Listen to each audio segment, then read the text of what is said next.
Indian premier league પહેલા team ઇન્ડિયાનો allrounder Hardik Pandya ફૂલ ફોર્મમાં છે અને તેને પોતાની આખરી બેટિંગનો પરચો આપી ટીમને જીત અપાવી હતી। 2024 સૈયદ મુસ્તાક અલી ટ્રોફીમાં ગતરોજ ઇન્દોરમાં તમિલનાડુ સામે રમાયેલી હાઈ સ્કોરિંગ મેચમાં હાર્દિકે વિસ્ફોટક ઇનિંગ રમી અને પોતાની ટીમને હારેલી બાજીને જીતમાં ફેરવી નાખી હતી। મોટાભાઈ કૃણાલ પંડ્યાની આગેવાની હેઠળની બરોડા ટીમ માટે હાર્દિકે તોફાની અડધી સદી ફટકારી છે।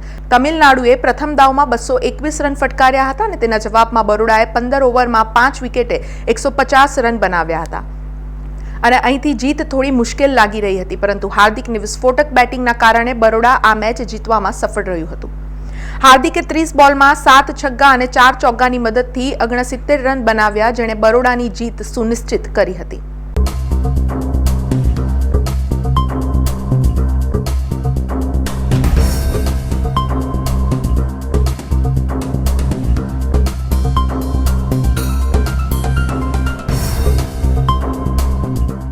સમાચારોના સતત અપડેટ માટે TNN ન્યૂઝને YouTube પર સબસ્ક્રાઇબ કરી બેલ આઇકોન પ્રેસ કરો અને અમારી સાથે જોડાયેલા રહો Facebook, Instagram અને Twitter ઉપર।